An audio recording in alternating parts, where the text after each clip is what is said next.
قارون کی دولت اور اس کی تباہی کی کہانی۔ پیارے دوستو، اگر میں آپ سے ایک سوال کروں کہ تاریخ کا سب سے امیر ترین انسان کون تھا، یقیناً آپ کا جواب قارون ہوگا، اور کیوں نہ ہو۔ اس کی دولت کا یہ عالم تھا کہ صرف اس کے خزانوں کی چابیاں اٹھانے کے لیے طاقتور مردوں کی ایک پوری جماعت درکار ہوتی تھی۔ جب چابیاں اٹھانا ہی اتنا مشکل تھا تو پھر ان خزانوں کا کیا حساب ہوگا؟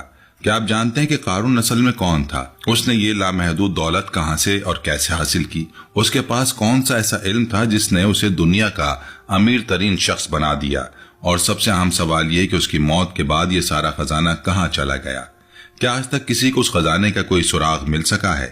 یہ تمام حیرت انگیز معلومات آج کی اس ویڈیو میں ہم آپ کو بتائیں گے، لہٰذا براہ کرم ہماری یہ ویڈیو آخر تک ضرور دیکھیے۔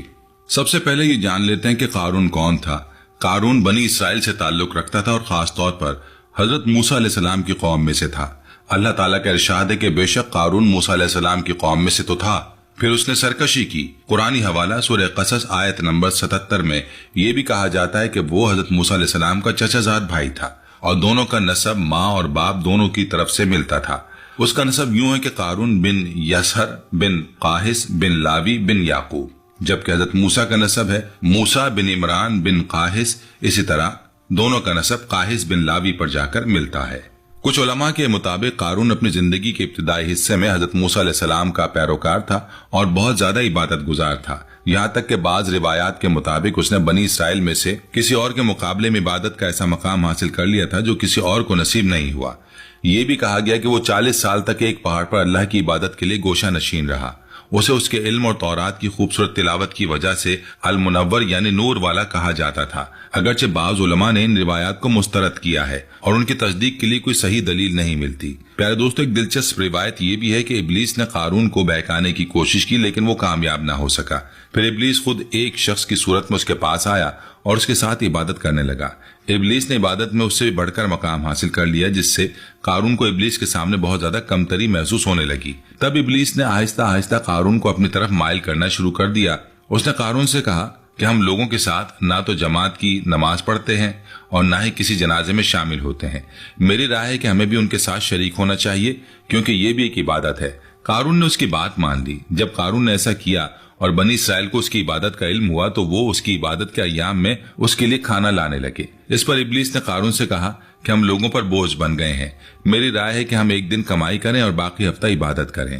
پھر ابلیس نے قارون کو مزید بہکایا اور کہا کہ ہم نہ تو کسی پر صدقہ کرتے ہیں اور نہ ہی کسی کی مدد کرتے ہیں، میری رائے ہے کہ ہم ایک دن کام کریں اور ایک دن عبادت کریں۔ جب قارون اس مقام پر پہنچ گیا تو شیطان نے اس پر قابو پا لیا اور اسے چھوڑ کر چلا گیا۔ اسی مقام پر قارون کے لیے دنیا کھول دی گئی اور وہ اپنی سابقہ عبادت و زہد کو بھول کر دنیا اور مال جمع کرنے میں مشغول ہو گیا، یہاں تک کہ اس نے ایسی دولت اکٹھی کر لی جس کی مثال پوری تاریخ میں نہیں ملتی۔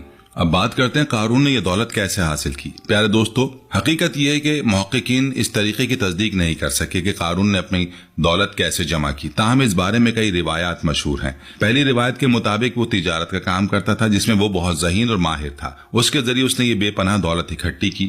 دوسری روایت یہ کہ قارون کو کیمیا کا علم حاصل تھا، جو ایک چیز کو دوسری چیزوں میں تبدیل کرنے کا علم ہے۔ کہا جاتا ہے کہ وہ خالص کیمیائی عمل سے مٹی کو سونا بنا لیتا تھا، جس کی وجہ سے اس نے بے شمار مال و دولت جمع کر لیا اور وہ دنیا کا سب سے امیر ترین آدمی بن گیا۔ تیسری روایت ہے کہ اس کو اسم اعظم کا علم تھا، جس کے ذریعے اگر کوئی سوال کرے تو اسے عطا کر دیا جاتا ہے اور اگر کوئی پکارے تو اس کی پکار قبول ہو جاتی ہے۔ اس نے اللہ سے مال کا رزق مانگا تو اللہ نے اسے قبول کر لیا اور وہ دنیا کا امیر ترین شخص بن گیا۔ تاہم ایک رائے جو علماء میں سب سے زیادہ مشہور ہے وہ یہ کہ قارون کانوں اور غاروں سے سونا نکالنے کا کام کرتا تھا۔ وہ اپنے زمانے میں واحد شخص تھا جسے پتھروں سے سونا نکالنے اور پھر اسے سلاخوں میں تبدیل کرنے کا طریقہ معلوم تھا، اس لیے وہ اپنے زمانے میں سونے کی پیداوار اور تبدیلی کا واحد ذریعہ تھا۔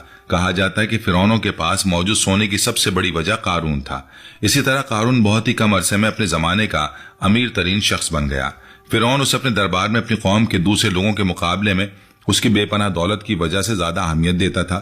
یہیں سے قارون نے اپنے مال اور اپنی ذات اور اپنے اختیار پر بہت زیادہ غرور کرنا شروع کر دیا۔ وہ لوگوں پر اپنی دولت کا فخر کرنے لگا اور اللہ کے فضل کو بھول گیا۔ وہ بہترین لباس پہنتا، اپنے کپڑے سونے سے بنواتا، تکبر کی وجہ سے اپنی قمیض کو 1 یا 2 بالشت لمبا رکھتا تھا۔ اس وجہ سے ہمارے رسول حضرت محمد صلی اللہ علیہ وآلہ وسلم نے ہمیں لباس چھوٹا رکھنے کا حکم دیا ہے، کیونکہ یہ تکبر کی علامت ہے۔ پیارے دوستو، یہ جاہلیت کی بھی ایک عادت تھی جہاں کافر اپنے لباس کو زمین سے ایک بالشت لمبا رکھتے تھے تاکہ وہ اپنے آپ میں امیر ترین اور سب سے زیادہ قداور نظر آئیں۔ قارون کا پلنگ اور اس کی کرسی بھی سونے کی تھی، یہاں تک کہ اس کے محل کے دروازے بھی سونے کے تھے۔ اس کے پاس سونے کے عظیم خزانے تھے، یہاں تک کہ اس کے خزانوں کی چابیاں اٹھانے کے لیے 40 طاقتور مردوں کی ایک جماعت مقرر تھی۔ جب اس کے خزانوں کی چابیوں کا یہ حال تھا تو خود اس کے خزانوں کا کیا حال ہوگا؟ اللہ تعالیٰ کا فرمان ہے، اور ہم نے اسے اتنے خزانے دیے کہ ان کی چابیاں طاقتور مردوں کی ایک جماعت کو بھاری لگتی تھی۔ قرآنی حوالہ سورہ القصص آیت